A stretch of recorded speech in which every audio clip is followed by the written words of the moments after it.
कलिंगडाचा बदामी हलवा बनवण्यासाठी हे सगळं साहित्य. ओके, आज बदामी हलवा बनवणार आहे का? हा काय काय लागतं त्याला? हा कलिंगडाचे तुकडे बिया काढून तुकडे करून घेतले. ओके. अर्धा वाटी तूप आहे. ओके, घरचं आपलं साजूक तूप. साजूक तूप. हा. अर्धा वाटी पिठी साखर. अर्धा वाटी कॉर्नफ्लावर. वेलची पावडर स्वादानुसार, चिमूटभर मीठ आणि सजावटीसाठी काजू. ओके, बघा किती 5-6 साहित्य आहे. ह्याच्यात आपण आता मस्तपैकी बदामी हलवा बनवतोय. बरोबर. आणि तो प्रत्येकाला दिवाळीमध्ये आवडतोच, कारण स्वीट्स मध्ये तो नेहमी असतो. ठीक आहे, चालेल. मग आता आपण कृतीकडे वळूया. आता आपण मी मिक्सरच्या भांड्यात घेतले तुकडे काढून कलिंगडाचे. आता मी मिक्सरला लावून बारीक करून घेते. ओके. आता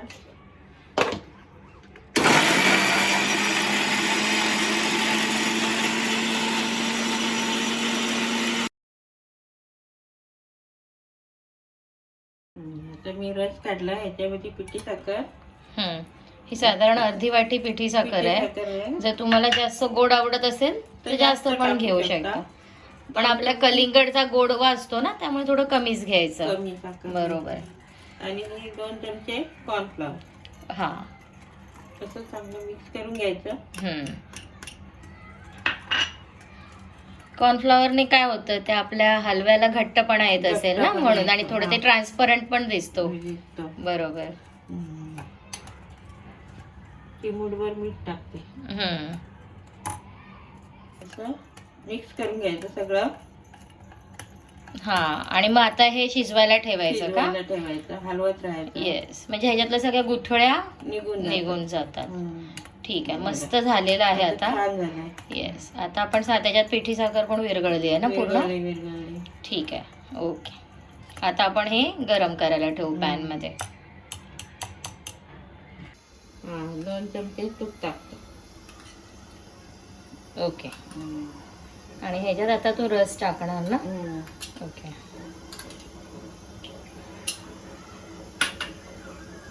जरा गरम व्हायला पाहिजे ना. हे मिक्स करायचं आणि त्यात टाकायचं आणि हलवत राहायचं ना, म्हणजे गुठळ्या नाही होणार. कॉर्नफ्लॉवर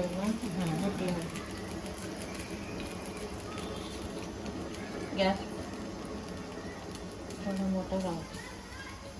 पहिले मोठा काय, आणि मग एकदा घट्ट झाल्यावर मग मंद करायचं.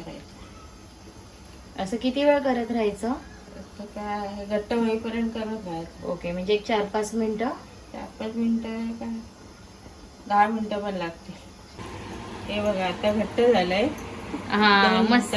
बरोबर झालंय. आता थोडस अजून 2-4 मिनिटं ठेवायला पाहिजे ना, म्हणजे अजून घट्ट होईल. आणि असं तेल बाजूला सोडेपर्यंत हलवत राहायचं. हा, मस्त मस्त. आता हे किती छान जेली सारखं दिसतंय एकदम. आणि रंग पण बघा किती छान आलाय. हा, त्याच्यात काहीच आर्टिफिशियल कलर पण नाही टाकलाय आपण, ना एसेन्स कुठला वापरलाय. मस्त. अजून 2 मिनिटाने आपण बघू कसं तेल बाजूला सुटत ते. येस. आता बघा हे कसं खूप छान पैकी सुटलंय. हा, ह्याच्यामध्ये मस्त मस्त काजू टाकते. तुम्हाला हवे ते ड्रायफ्रुट्स तुम्ही टाकू शकता त्याच्यामध्ये ना. बदाम, पिस्ता. आणि काय टाकणार अजून? आता मी वेलची पावडर टाकते थोडी. ओके, स्वादासाठी थोडीशी वेलची पावडर. आणि आता गॅस बंद करून हे सेट करणार ना. मस्त छान छान कुठले. आता मी कट करणार. हे केकचं भांडे आहे, याला मी तूप लावून घेते. हा, म्हणजे चिकटणार नाही ना. आणि याच्यामध्ये आता कट करायला ठेवणार. किती वेळ ठेवणार हे सेट करायला? एक साधारण थंड होईपर्यंत ना. थंड झालं का त्याच्या वड्या पाडणार. बरोबर. मस्त झाले, लाल लाल. कलर एक अतिशय छान आणि आकर्षित आलेला आहे. बघा. ह्याच्यावर तुम्ही काजू पण टाकणार का आता? थोडा काजू टाक. एक काजू टाक. आता काजूनी याला सजावट करते आणि थंड व्हायला 1-1.5 तास असंच मी ठेवून देते. म्हणजे ते छानपैकी सेट होईल सेट होईल, आणि वड्या मग पाडणार. वड्या पाडणार. अशा प्रकारे आपला बदामी हलवा तयार झालेला आहे. कलिंगडाचा बदामी हलवा तयार झालेला आहे. मस्त मस्त. कलिंगडाचा हलवा तयार झालाय. अरे वा, आता मस्त तुम्ही पण दिसतोय करू ना एकदम. शकता. हा. पायनॅपल, कलिंगड कोणत्याही फळाचा असा रस काढून हलवा तयार होऊ शकतो.